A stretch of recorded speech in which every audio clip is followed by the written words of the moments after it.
Hello students, मैं अतुल अरोड़ा एक बार फिर आप लोगों के सामने क्लास 10th मैथ का चैप्टर 2 पॉलिनोमियल का एक क्वेश्चन लेके आते हुए अब मैं कोशिश कर रहा हूँ कि आपके लिए मैं चैप्टर 2 स्टार्ट कर दूँ। तो एक अच्छा क्वेश्चन बच्चों, मैं कोशिश करूंगा कि आपको इससे पॉलिनोमियल भी समझ में आए। चैप्टर क्वेश्चन गिवन है, if alpha and beta are the roots of equation X square minus 5x plus 6 is equal to 0, then find alpha minus beta. थोड़ा सा आपको अजीब सा क्वेश्चन लगेगा क्योंकि आप पहली बार कर रहे हैं, तो आप प्लीज ध्यान दीजिएगा।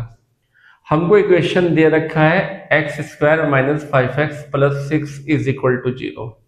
अब जैसे क्लास 9th में भी आपने पॉलिनोमियल पढ़ा था, तो क्लास 9th में जब आपने पॉलिनोमियल पढ़ा था तो आपने देखा था जिसकी भी डिग्री, डिग्री का मतलब होता है maximum power of a variable, या फिर एक्स की जो मैक्सिमम पावर है उसे हम डिग्री बोलते हैं।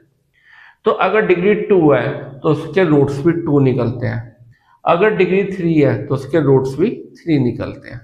तो यहाँ पे इसकी डिग्री कितनी दे रखी है, 2 दे रखी है, तो रूट्स भी क्या निकलेंगे, इसके 2 निकलेंगे।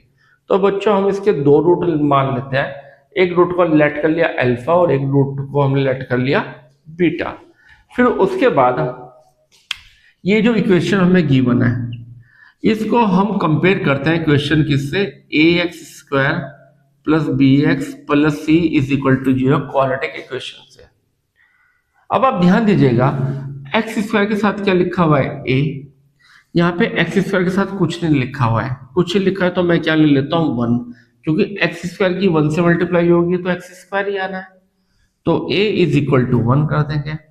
अब आप देखो जो सिंपल x था खाली उसके साथ क्या लिखा हुआ है b, यहाँ पे x के साथ क्या लिखा हुआ है -5, तो b की जगह हम रख देंगे b इज इक्वल टू -5।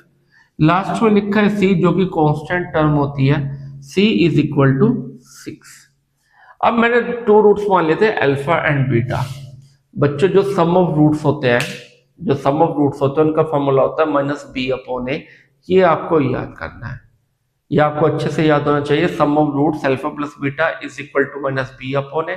तो अल्फा प्लस बीटा रख दिया मैंने, माइनस की जगह मैंने माइनस रखा, बी की वैल्यू कितनी निकलती है बच्चों, -5 वो रख दिया, ए की वैल्यू कितनी थी 1 वो नीचे रख दिया, माइनस माइनस प्लस, तो ये वैल्यू आ गई 5। अब मैं प्रोडक्ट ऑफ रूट्स निकालूंगा, अल्फा और बीटा जो दोनों रूट्स हैं उनके आपस में मल्टीप्लाई करूंगा, तो फॉर्मूला होता है c/a।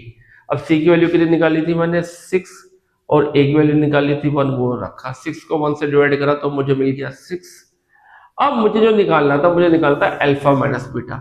अब बच्चों अल्फा माइनस बीटा निकालने के लिए थोड़ा दिमाग लगाना पड़ेगा।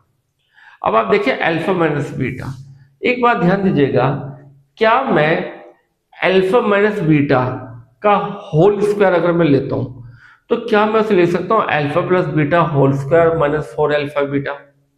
आप कहोगे सर कैसे लिखा, समझना थोड़ी मेरे पास, मैं रेफर कर रहा हूं, यहाँ पे रेफर क्या है बच्चों, अल्फा ये रेफर क्या है, अल्फा माइनस बीटा का होल स्क्वायर क्या होता है, alpha square plus beta square -2 alpha beta. ये फॉर्मूला आपने पढ़ा है a माइनस बी के होल स्क्वायर के फॉर्मूले से। तो क्यों ना मैं ये अल्फा माइनस बीटा का होल स्क्वायर है, क्या बच्चों अल्फा माइनस बीटा का होल स्क्वायर को मैं ये नहीं लिख सकता अल्फा प्लस बीटा का whole square -4 alpha beta. Sir क्यों लिखा है, देखो समझो, अगर मैं फॉर्मूले को एक्सपेंड करता हूँ, alpha square plus beta square plus 2 alpha beta और ये -4 अल्फा बीटा था, तो alpha square plus beta square -4 alpha beta में से +2 अल्फा बीटा माइनस हुआ, तो क्या बचता है -2 अल्फा बीटा। देखो बच्चों वैल्यू सेम नहीं आ रही है, वैल्यू तो सेम है ना, सेम है ना। तो ये आया कहां से, ये इसको सोल्व करके तो आया, ये वैल्यू निकल रही है। तो मैं अल्फा माइनस बीटा के होल स्क्वायर को alpha plus beta whole square -4 alpha beta लिख सकता हूँ। और सर आप लिख क्यों रहे हो इसको, पीछे कारण ये है बच्चों, क्योंकि जो मेरे पास वैल्यू है वो किसकी है, मेरे पास अल्फा प्लस बीटा और अल्फा बीटा की, अल्फा प्लस बीटा और अल्फा बीटा की वैल्यू है, मेरे पास डायरेक्ट अल्फा माइनस बीटा की वैल्यू है ही नहीं। इसलिए मैं क्या कर रहा हूं, इसको चेंज कर रहा हूं, अल्फा माइनस बीटा को चेंज कर रहा हूं इस तरीके से कि वो अल्फा प्लस बीटा और अल्फा बीटा में चेंज हो जाए।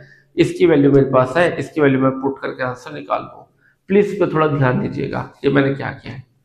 अब अल्फा प्लस बीटा का whole square, alpha plus beta था मेरे पास 5, ये वैल्यू मैंने निकाली, रख दिया मैंने, -4 अल्फा बीटा की वैल्यू रख दी 6, 5 का स्क्वायर होता है 25, 4 6 या 24, तो अल्फा प्लस बीटा का होल स्क्वायर क्या गया, 25 में से 24 गया 1, स्क्वायर हटाऊंगा तो बच्चों 1 के ऊपर आ जाएगा अंडर रूट, और अंडर रूट 1 की वैल्यू क्या होती है, 1 होती है। तो अल्फा माइनस बीटा की वैल्यू 1 है।